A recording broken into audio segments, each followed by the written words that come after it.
Good day to you. Welcome to the Fighting Men of Rhodesia YouTube series. My name is Tony Ballinger, and it's my pleasure today to invite John Hopkins onto the channel to have a talk about his military experiences, as well as the wonderful paintings that he's done of both military subjects and wildlife. So, John, welcome to you. Tony, lovely to be on the channel. It's great to see you at last. And Peter, I know it's been a while. It has. Peter Baxter pointed me in your direction, so it's wonderful that you're here to talk today. John, okay, you can blame Peter. yeah. If it's good, we won't give him the credit, eh? John, can you just give us a brief history of who you are, who your family is, where you came from, and how you ended up in the military? Yeah. Well, Tony, I was originally born in Wales. I believe I was a mistake. And my folks were just on their way to work in Central Africa in North Rhodesia, because my father had been invalided out of the Navy in '43, badly injured and still suffering from his wounds from the war. And they suggested, his doctors suggested that he should go to a warmer climate. So that's how we ended up in Central Africa. So it was, we ended up in, where was it first? I think it was Broken Hill. So it was an interesting upbringing. So my father was working with Central African Road Services initially, and then he went to the Crown Agents and worked in hospitals. He was an expert on boilers and engine rooms. So that really, my early upbringing was in Northern Rhodesia. And what age were you when you arrived in Zambia? I was actually 5 weeks old, arriving in Northern Rhodesia, Zambia. Okay, so you more or less grew up as an African boy. Yeah. So you wouldn't believe it. I did have a deep Rhodesian accent at that stage. So I was brought up there, and of course, as we went along, went to school there. But then the strange thing with the family was that both my sisters married men with Welsh backgrounds in Africa. My older sister, Sian, married Glyn Howell, a Welshman, but serving in the North Rhodesia Police. But he was former parachute regiment in the British Army and 22 SAS. And then my other sister married Graham Phillips from Essex Vale in Southern Rhodesia, and he was serving in the North Rhodesia Regiment at the time. So there was a lot of military background at the time. And that's where my interest in the military started to come to the fore. And funny enough, I then went to Llandovery College in 1967, so I was about 12 or whatever. Went to boarding school. I was supposed to go to Plumtree, but because of sanctions and everything else, it was quite difficult to get down south. And there was a grant available. So my father decided to send me back to Wales, to Llandovery College. Very good rugby school, I might add. The first game of rugby played in Wales was played by Llandovery College and Lampeter College. So we've got a bit of history in the school. So basically that was the upbringing that I was having. And of course, I used to spend a lot of time, because we had my sister she had moved down to Southern Rhodesia, sort of towards the end.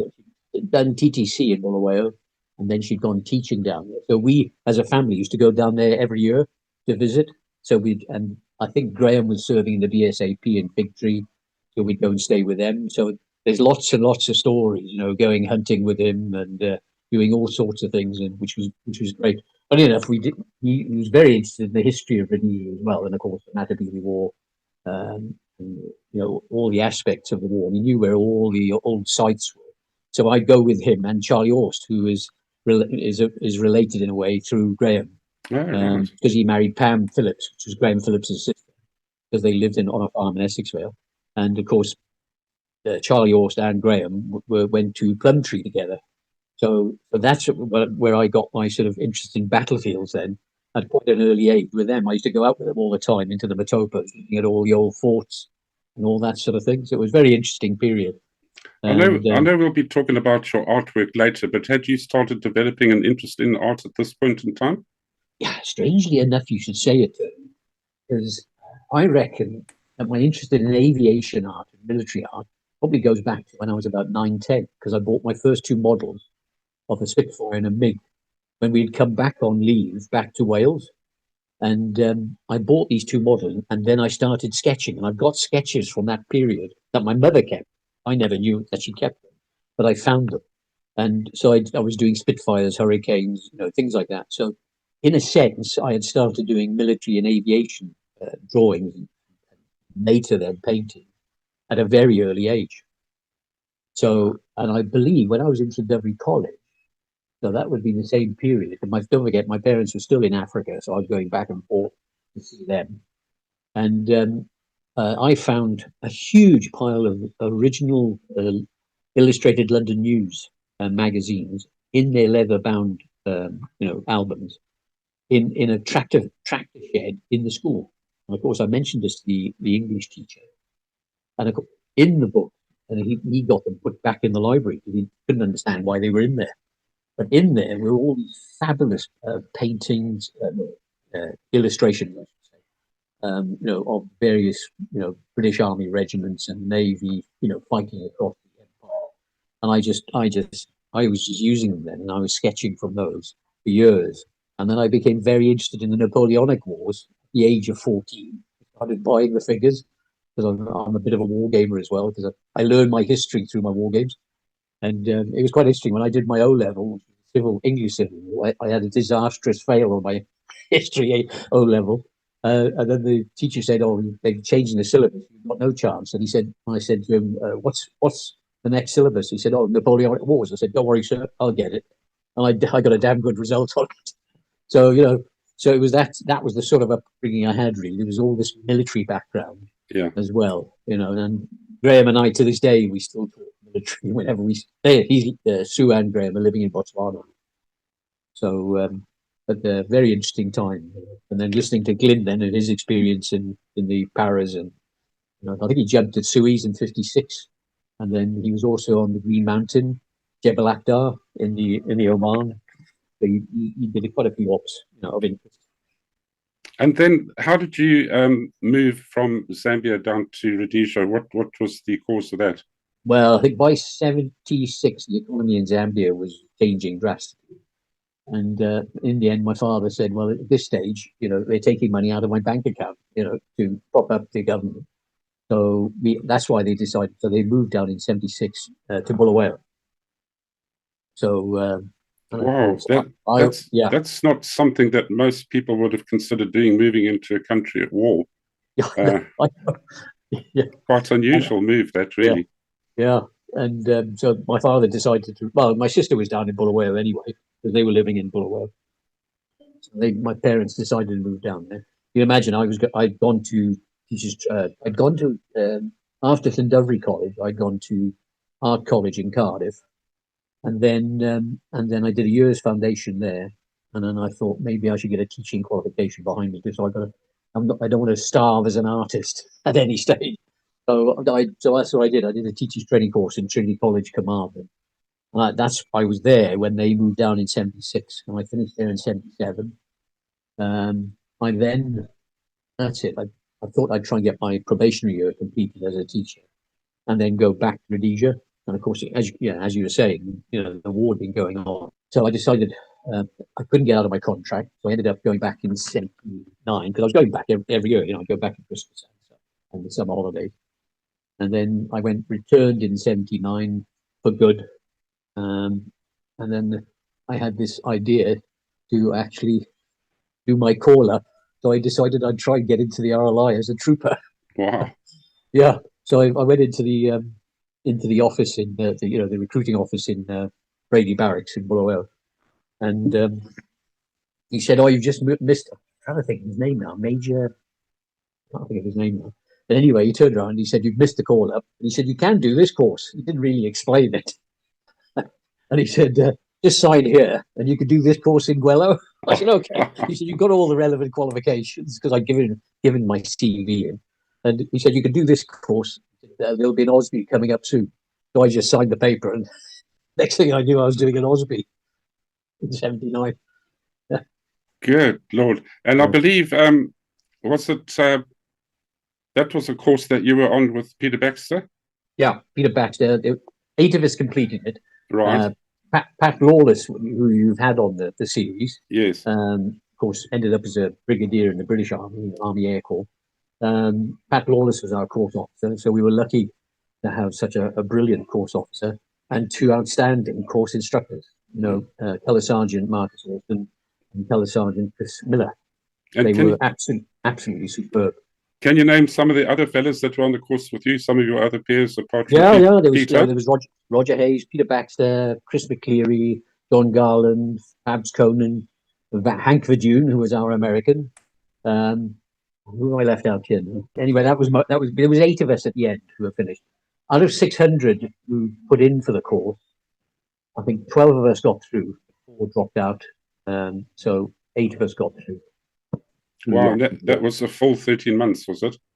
No, I don't. I think Peter Baxter may have explained it, but they because of the change in the situation in the country, they decided to try and get more officers out.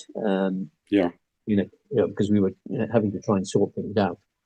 So it was a 9-month course, I believe. But as I said to Pat one day, I said, did they cut a hell of a lot out? He said, well, I did it.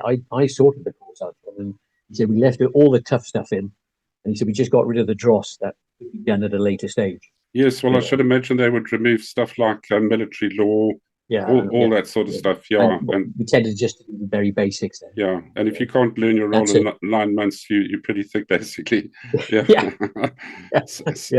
So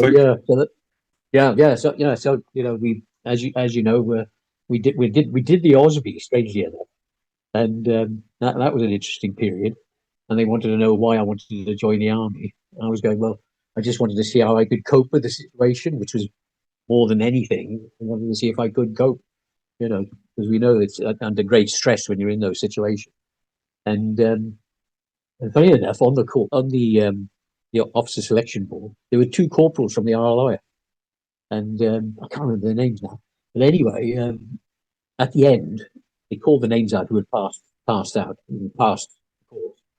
And these 2 particular corporals turned it down. So I went up to talk to them afterwards, and I said, "Why did you turn it down? It's a good opportunity to get a commission." And they turned around and said, "Do you know how hard this course is?" And I thought, "Oh God, here we go." I put myself in it. You must have met the nefarious hill quite a few times, running up and down that sod there. Up the Gomo. Oh my God, yeah. Yeah. Well, we had the Gomo on when we were doing drill or whatever. If we got things wrong, we were up the Gomo all the time. And then we were up the hill with with the assault course and the battle march. And that initial period, the first phase, they were tuning you up and getting you ready for endurance and the battle march. So it was all about training and building up your physical reserves, just to get you ready for it. That battle march or something. We were at that all the time. And then, of course, you'd have to go across the assault course, and then the battle march down. Well, it was all done at the double anyway. We'd end up down on the ranges then and do the full run down on the range. And I got to admit, whether I can say this, I was quite proud of the fact that we were at the last stand on the range and firing at the target. Pat Lawless came up and just tapped my leg and he said, "Can you put 1 round in each target for me, John?" Oh no, Hopkins, I could say, not John. Weren't on first name in those days.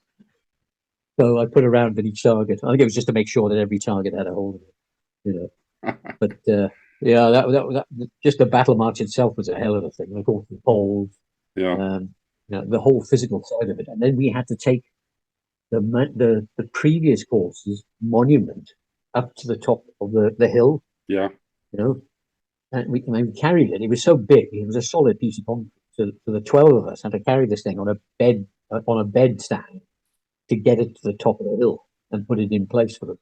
Yeah. So that was one. We left 2 drums, 44-gallon drums, for the next course.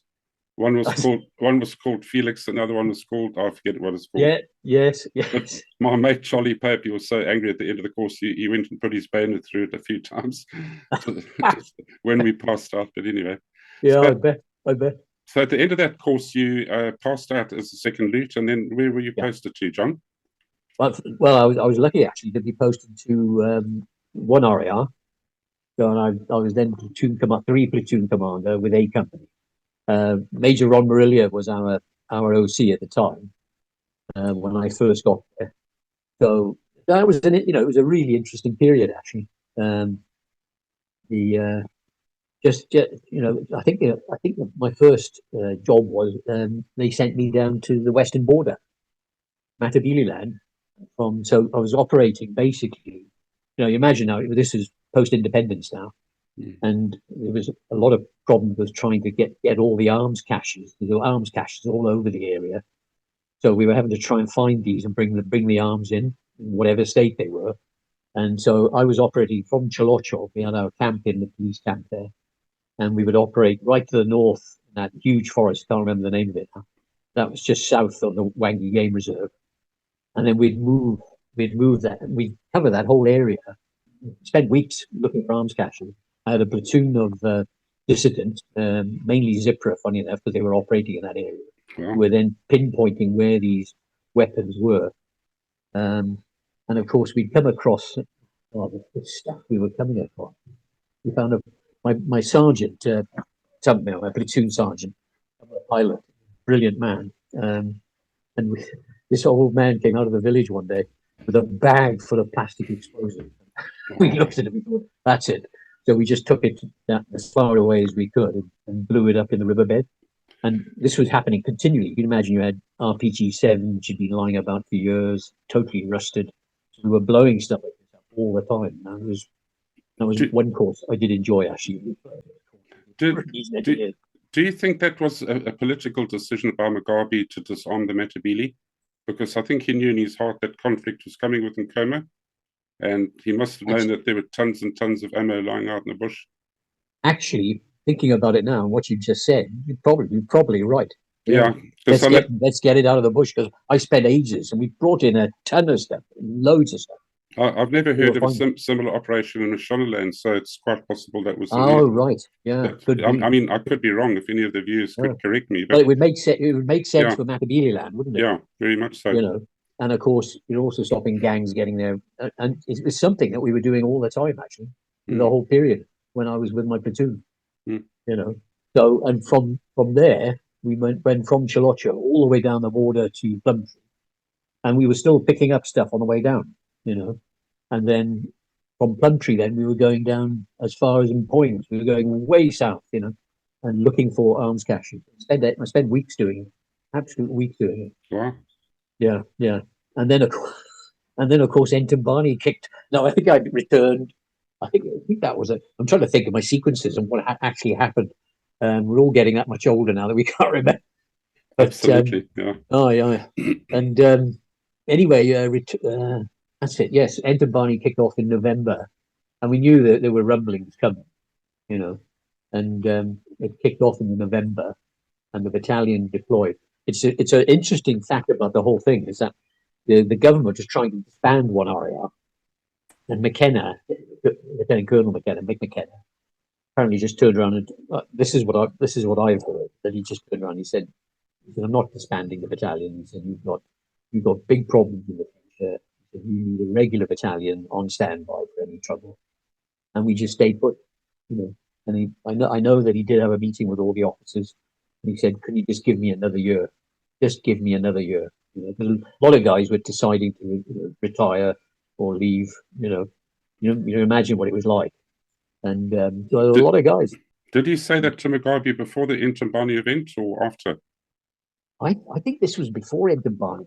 And that really saved Mugabe's neck, didn't it? Because without the RAR and a few quickly recruited ex-territorial guys, it would have been a wipeout. Yeah. Oh yeah. Well, you think that operation, as you say, that there were RAR blokes who came back to the colours to help during that period, and to block off areas of Bulawayo. And of course, you had the BSAP support company; they were all there in various areas, blocking off Bulawayo to any dissidents coming in, from the camps. What tickled me, Pink, was that I forget who it was who's already spoken on the series, that he was a territorial, and along with his mates, were actually called up. They still had their kit; they'd never handed it in, apart from their rifle, which they drew, and they went out in crocodiles to fight the war. I just can't. I can't imagine been called up under a Zimbabwe regime to go and fight. I would have refused. But the guys did it. It was incredible. Yeah. But I think Mick McKenna explained it to us, and he said if things go wrong, he said a lot of civilians are going to die. And Okay. what will happen? This will blow up. And Wow. I think that was our emphasis. It was to save life during that period and to maintain. I know I can understand anybody, because I've had arguments with some people about it. But I said Mick McKenna put it very succinctly. If we don't get this right, a lot of people could die. We could have the whole of Macadamia land up in flames. Oh well, from that point of view, it does make sense. Yeah, to be called up. Yeah. So, yeah. What was your involvement in that, John? Were you on standby in the area, or did you actually get involved in the Intimbani? Well, no, the whole battle group moved in to Brady. I always remember we had a briefing there before going in, because I think D Company had already cleared one of the camps, one of the National Army camps. The battalion had been fighting each other, zippers, because it was a mixed battalion, had been fighting each other. And of course, so you had this situation then where I believe it was D Company had more or less cordoned off that western side of Bulawayo along the railway line, from Poma up going north then toward the Victoria Road that way along the railway line. So they'd cordoned it off. Apparently we were supposed to have had a National Army battalion, but they just disappeared. So who actually defended Bulawayo during those days? It was, as you say, RAR guys came back, who didn't need to. They came back. The support unit were there, the BSAP, and of course RAR then went in to do the dirty work and finish off what was going on in the camp. Effectively, we had E Company holding the line there, and then it was quite interesting. After the briefing, I got into my 7.5, and I was standing up in the back of the 7.5, called my corporals over quick. I had my two 7.5s. E Company was lined up at all the A, B, and C Company, ready to go, and we would take out the 4 camps. And then I'll try to explain that as we go along. And I gave a quick briefing to my corporal, lance corporal, and my sergeant Tamman, and my warrant officer, Manyuki. And funny enough, I looked up and I looked at all my platoon sitting in the back of my truck. The rest of the platoon in the second 7.5 were all looking at me, and they were all smiling with these big teeth, white teeth, looking at me, and their eyes wide open. Beautiful. But I just I thought, here we are, we're just going to, and these guys are smiling at me.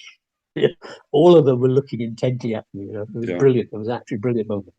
But anyway, so we drove through Bulawayo, and then we headed out on the Vic Falls Road, and then we came, where the race courses, there's a turn off, and then we headed back into Ntombani, that way to come round, and dismounted from the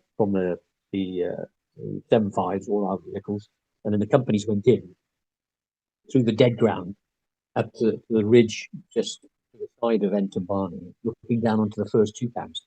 There was 3 there, that's it, and then there was a bigger camp further down.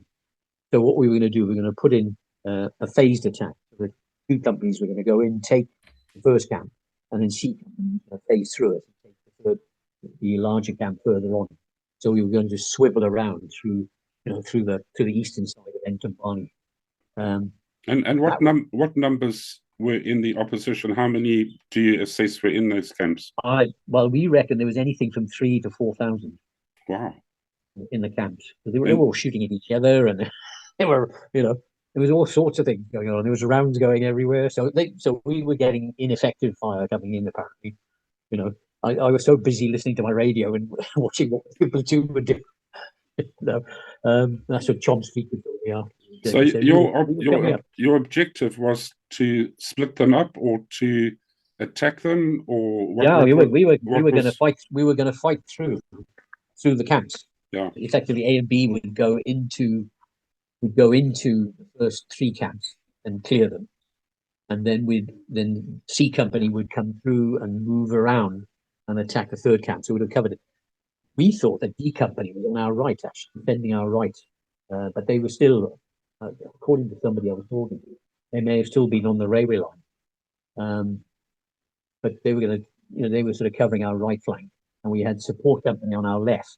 And of course, they had positioned machine guns and mortars, just just to the south of the Vic Falls Road, which were looking down onto the camps. So they could look down onto the camps from there. Because I could actually see Tony Husher with his support company element actually by the railway line looking down onto the camps. They were your stop groups, those guys, the machine guns, were they? Well, no, that was going to be a covering fire as we went into the camps. Yeah. And who'd been positioned into stop groups? Another part of the battalion, or did they? Well, effectively, yeah, D Company. But effectively, there were stop groups along because they had to spread them out to cover the extra ground because the National Army battalion had run off. So they were split up. Yeah, they had to split the whole company up and had to cover a huge area.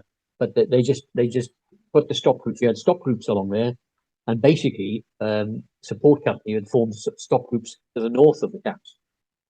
So they probably, and they would have had difficulty heading south because you had D Company in that area. And we were there then in the west. Was the Air Force active at this point? Did you have K cars, G cars moving guys around at all? Apparently, I get this right. I think a Sky Shout had gone across and had to make a hurried exit because it took a lot of flak. But two hunters came across actually as we were coming up over the ridge, as we were coming up to the forming up line. These two hunters came streaming across, which gave them a bit of a shock in the camps. But it made a hell of a racket, and we just turned left then on the start line, and we started moving up as we came up over the ridge. I think the story I've heard is that they noticed the white faces amongst the battalion, the two companies came over the ridge, and they could see the formations were very, very uniform and well organized. And they knew they were up against a regular battalion. So the story I've heard from the brigade major at the time, Jackson, unfortunately passed away recently. He said that he had gone with Brigadier Shute. There's a character for you, Brigadier Shute, my brigadier. Of course, later General Shute. Hell of a character. And apparently he just walked up to the camp to try and get them to cease fire. I think it worked in the end, but he'd walked up the middle of one of the roads towards the main camps, the three main camps, and there was a lot of fire coming. And Jackson said, "Well, I got into the ditch and walked up the ditch and just was crouching in the ditch, walking up." The story he told me, and then luckily they ceased fire because I think they'd seen us, and they could see Brigadier Shute telling them he was doing this, stop. Ceasefire, and Jackson, as the firing stopped, Jackson turned to him. He said, "Sir, did you see all those rounds coming in?" And he turned to him. This is what Jackson was trying to do. So he turned to him and he said, "Pardon?" He said, "I'm a bit hard of hearing." It was quite a funny story, but a hell of a character, Yeah, John, it's amazing how many people can stand up in a battle and not get injured. Well, thankfully he didn't. But at that point, did you sense that your opponents were now combining to fight against you, or were they still interested in killing each other off? Yeah, it was a strange one. So I'm assuming that the dissidents who were on that side of the camps were, because they were well dug in, plenty of firepower, and we know they had a lot of firepower. So I think they were both were ready to fight us anyway. So we would have had to fight for all the camps because they were two Zanla and they were two Zipra. So yes, I think you're right there. Yeah. And at what point did you feel you had the victory? How did the battle come to a conclusion? Well, effectively, I think they had seen that the game was up basically. But as you said earlier, a lot of the Zipra had actually disappeared as well. They had left the area because Zanla had gone for them. Because really, this particular period was Zanla's day, and they were having a go at Zipra. But a lot of Zipra units had disappeared off into other parts of the township and started filtering back. But what we did, we went to ground then and just watched while we were trying to find out what was going on because everything had gone quiet. And it was then sorted out. And I remember I think it was starting to go dark, and then we withdrew then back because there was a lot of the township was empty. Imagine everybody had left. and there was a building site not far behind us, and I think we withdrew into some ditch, some stream beds while we waited, and then we moved up there in the dark, as the growing darkness, and we moved up and took up positions in the buildings up there and waited, and effectively that was the end of it. So and then I think they were all rounded up and they were all carted off in trucks and then dispersed, because of what happened. Were there any casualties on either side? Yeah, I think the official figure was 179 civilians, but I've seen other figures of 190. I think there were probably far more because we were patrolling the area and they were finding bodies all the time. There was probably a hell of a lot more. I know I think I'm trying to think, was it this particular action they lost 2 policemen, or was it the second engine bomb? But I know we lost 3 men who were on leave, 3 RAR men, which incensed the RAR. I think things might have turned out different if we'd known, but they were on leave and had been shot. So we had lost 3 men on leave in Entebbe, unfortunately. And we were really incensed after that. And I think it was payback time next time Entebbe came up. But it's so nearly 190, 200 civilians probably. And we don't probably never know. Was this the conflict where the armored car took out the BTR on the road, or was that later on? No, that's Entebbe 2 now. Entebbe 2. Yeah, that would have been the February 1981. 1981. Yeah. Right. Yeah. And were you involved in that one at all, John? Well, the whole battle group was involved. Okay. We tended to deploy as a battle group because don't forget we were up against one Zipra mechanized infantry brigade. It was a brigade, So you had 2,000 of them in the camps there, and there was another got 1,000 or 2,000 up at Guy River. There was another detachment in Essex Vale. I'm trying to think where else there was. There was another place as well. But at Guy River, the kit they had, it was unbelievable. There were T-34s, I think it was 8 T-34s at Essex Vale. And, there was the BTR 152s. They had numbers of those, infantry carrying vehicles. And you had D-30 artillery, GSP bridging equment. Obviously, we might see the photographs later on. Yes. I'm sure then, John will be bringing them up. And then you got what else there? The BRDM 2 armored cars. You name it, they had it. It was unbelievable, and a lot of kit was still up in Guy River. This was another thing that had happened during that period. 3 trains had come in from Zambia. This was all of Zipra's kit coming into the country. 3 trains worth of equipment, and you had and all this kit was on there, and the amount of weapons and ammunition and RPG, just boxes and boxes and boxes. 2 of those trains went missing. Wow. The government hadn't told us they were coming through, so we quickly deployed. I don't know if we deployed the company or a platoon. I think it must have been the company straight to Vic Falls. And they found 1 train still with all the ammunition and stuff aboard, which we brought into Llewellyn Barracks, into that main holding area where the hangars were. And the other 2 trains had been stripped. It had all gone into the bush, Actually, I don't know if you've listened to my talk number 97 when I was based at Vic Falls. Even back then, Zipra and Cuban or Russian advice were going to send a train across Trojan horse style across the bridge with 1,200 Zipra personnel aboard to take out the village. And they tried crossing upstream, come along the bank and unlock the back door as well. So it was a long-standing strategy of theirs to get kits over on trains. Were there any Zandler fighting in that? I think that it all becomes separated now, and it was purely Zipra by Entebbe number 2. Oh, by 2, it was Zipra getting payback on Zandler for what had happened. Yeah, because I think a number of Zipra had died.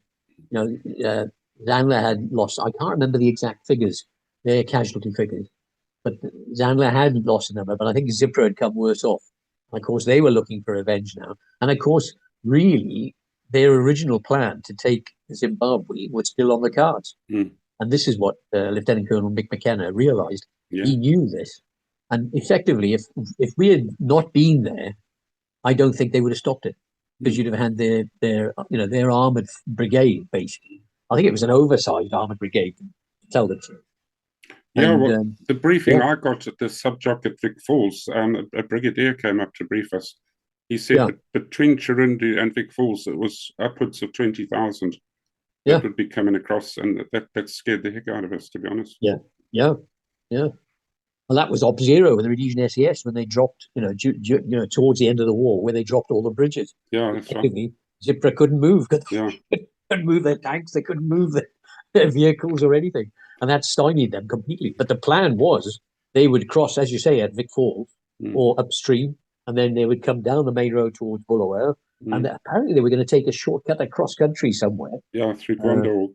Yeah, that's it. That's it. That's towards Salisbury. Yeah. So, I don't know how they would have done that, because there were no roads at the time, and it's quite rough territory. Yeah, because I remember seeing it on some plan, and I thought, what roads are those? Unless they knew something. Or maybe tracked vehicles could have got through there. Yeah. But were you anywhere around when the Inland Armored Car took out the BTR direct hit, I believe? Yeah, well, A Company was holding the eastern edge. This was Entebani 2 now. Yeah. So this is the next year. And we say during that period, we were what was it now? We were doing a lot of patrolling, supporting the BSAP on patrol, foot patrol, vehicle patrol. We were also holding the Beer Hall Hill then, above the Capt to keep peace.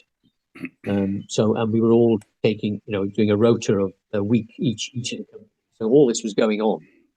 And then it came to February 81. C Company, Lionel Dykes, Major Lionel Dyke and his famous C Company were sitting on the Beer Hall Hill when all hell broke loose. Of course, the fighting started again, and basically the battalion then deployed again to Brady.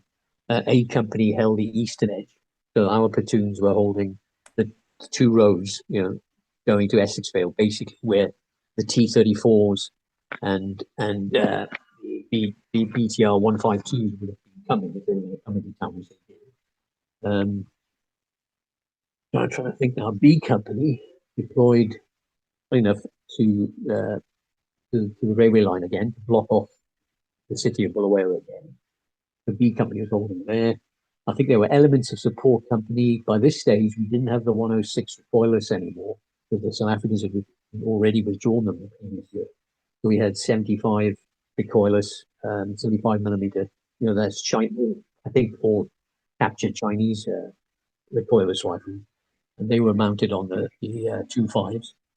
So they were on the Vic Falls Road, holding that area. I'm trying to think now. Where else? Yeah, I know Support Company had 81 millimeter mortars on Kilo Hospital. So all these were being deployed to hold the whole area. D Company, D Company then went through B Company over the bridge and took Lurker's Ridge above the camp. It was called Lurker's Ridge because all the dissidents used to go to do their jobbies on that particular ridge. So there were these lurkers everywhere. So we called it Lurker's Ridge. You standing on the damn things all the time. We'll be showing a photograph of that in a minute as we talk about your paintings. Lurker's Ridge is in there. Yeah. And so eventually it came to a conclusion. And I guess this was about 18 months to 2 years before the 5th Brigade came in to sort out Zipro once and forever. I guess the RAR was not involved in that at all. No, what happened initially is that RAR was deployed. It was those 13 tourists went missing in that area, in that area in Matabeleland, and so RAR was sent in with. And by this stage, one Zimbabwe para had formed with Lionel Dyke, and we were hearing rumors, but our boys were straightforward. Apparently, they went in, they were doing this cordon searches, they were checking villages and going around the areas, looking for the enemy, for the dissidents, and And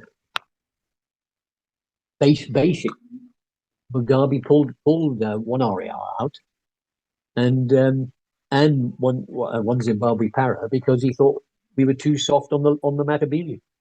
Terrible, you know. And as you say, that's when, I think by that stage I had probably left, you know. But by the stage that they were coming in, they started to the 5th Brigade were then brought in, and that's when it all changed. They decimated that area, absolutely decimated it. So we're talking 30,000 in a matter of a year or so, you know. But by that stage, I'd left. I'd started hearing rumors, and I thought that it's time to go. A lot of war crimes in that period as well. Oh, huge numbers. It'll never come. Funny enough, a lot of, because Lionel Dyke took over one Zimbabwe para, a lot of our paras had all gone to one Zimbabwe para. All our RAR, you know, 2 RAR, 3 RAR, 1 RAR, all our paras had gone there, and some of the officers as well. And I think they invited me up 3 times, and I was tempted. You know, I wish now. This is the one regret in my life, that I didn't go to them. We had started, you know, the para course with Pat Lawless, because he wanted to introduce it in the regular army commissioning course, and of course they cancelled it, because they said you realise that if one of the cadets breaks his leg or an arm or something, he won't be able to pass or parade. Therefore, he fails the course. They cancelled. Yeah, they cancelled it. But anyway, it's one of my regrets that I hadn't gone up there and, you know, gone with Lionel up to one Zimbabwe para.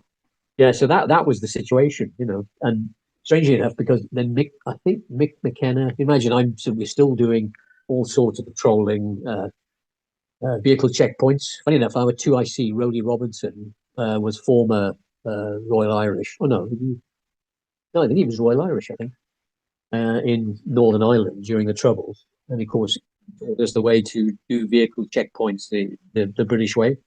So we were doing vehicle checkpoints, and we had quite a few interesting stories there.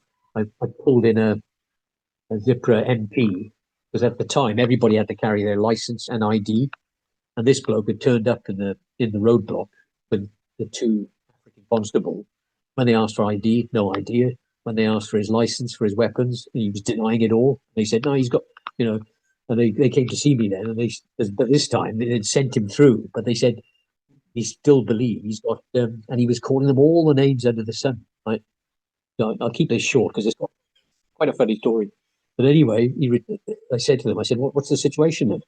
And they said, we think he's got weapons, but he wouldn't show any ID. But it turned out he didn't have ID on him or his license. And we caught him on the way back, and they demanded to stay on the roadblock to catch him. Right? So I said, when you catch him, get him. I said, I'll call me over and I'll come and have a chat to him. Because we tended to stand back, just to protect the police, and we tended to stand back, not get involved in what they were doing.